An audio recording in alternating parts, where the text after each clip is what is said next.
Recent గా ఒక reel చేశాను. ఏంటంటే సఫిల్గూడ దగ్గర కట్టమైసమ్మ గుడి ముందు ఒక ముస్లిం అతను బాత్రూమ్కి వెళ్ళాడు, నంబర్ 2కి వెళ్ళాడు, విచ్ ఈస్ వెరీ బ్యాడ్. ఆ వీడియోలో చూస్తే తర్వాత తనకి దేహశుద్ధి కూడా చేశారు గట్టిగా. కానీ ఆ అతన్ని చూస్తే అమాయకుడిలా కనిపిస్తున్నాడు, ఒక లైక్ మతి స్థిమితం తక్కువ ఉన్నోళ్ళలాగా. అయ్యో పాపం, అరే గిరే అనుకుంటే అనుకోవచ్చు, తెలియక పిచ్చోడేమో, లేకపోతే కొంచెం మతి స్థిమితం సరిగ్గా లేదు, అర్జెంట్ గా వచ్చి అక్కడ కొంచెం చాటులాగా ఉంది అందుకే వెళ్ళాడేమో. But there is an another angle which we have to see. Sleeper cells ఉంటారు, వాళ్ళు ఇతనికి ఇట్లాంటి వాళ్ళకి తెలిసిందల్లా ఒకటే, అమాయకంగానే ఉంటారు, అంత తెలివిగా కూడా, కానీ వాళ్ళ మైండ్ లో రన్ అయ్యేది ఒకటే, జిహాద్. They want to give their life for jihad. ఇలాంటి వాళ్ళని అమాయకుల్ని కూడా సెలెక్ట్ చేసుకొని వాళ్ళ టాస్క్ ఒకటే ఉంటది, టార్గెట్ ఏంటి, ఈ పంచి ఏదైనా ఆవు ఉందా ఆవుతాల నరికేసి గుడి దగ్గర పెట్టు, లేదంటే ఈ ప్యాడ్ ఉందా అక్కడ ఇసిరేసాయి, లేకపోతే సంథింగ్ అగైనెస్ట్ ఏదైతే గొడవలు చేయటానికి, గొడవలు పెద్ద అవ్వటానికి ఏవైతే రీజన్స్ ఉంటాయో అట్లాంటి పనులకి ఇట్లాంటి అమాయకుల్ని వాడతారు. దే డోంట్ నో, వాళ్ళకి తెలిసింది పని ఒకటే. This can be a part of that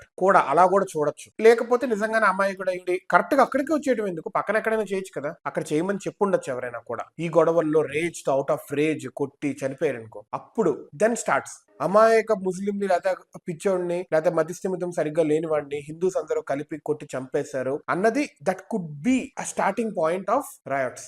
లక్కీగా మన వాళ్ళు తీసుకెళ్లి పోలీసులకు అప్పగించారు, police is taking care of him. అదే ఆబ్వియస్లీ ఆ రేజ్ లో, ఆ కోపంలో ఏంట్రా ఇట్లా చేస్తావా అని చెప్పి కొడితే, తగలరాని చోట తగిలి చచ్చిపోతే అక్కడ బంగ్లాదేశ్ లో వాట్స్ హ్యాపెనింగ్ దేర్, అంతే కదా. ఆ రేజ్ లో కొట్టి చంపేస్తున్నారు, తగలబెట్టేస్తున్నారు, ఏసి కింద పడేసి ఇద్దరు దొక్కితే ఏ నవరగంత దగ్గర ఎక్కడైనా తగిలి చచ్చిపోతాడు కదా. గొడవలు, లెఫ్ట్ ఎకో సిస్టమ్ అంతా అదే చూస్తుంది ప్రస్తుతానికి, ఎట్లా గొడవలు పెట్టాలి. అన్ని దేశాల్లో ఇప్పుడు గొడవలు అవుతున్నాయి కదా, అన్ని దేశాలు ఈ లెఫ్టిస్ట్స్ అంతా ఇప్పుడు సోరోస్ కి సంబంధించిన వీళ్ళందరూ వాళ్ళకి కావాల్సింది చేస్తున్నారు కదా. అలాగే భారతదేశంలో చేద్దామని 2019 నుంచి they are trying. It's been 7 years and it is not being possible for them. ఇప్పుడు they are trying all the ways. మనం చాలా చాలా జాగ్రత్తగా ఉండాలి. We should be on our toes.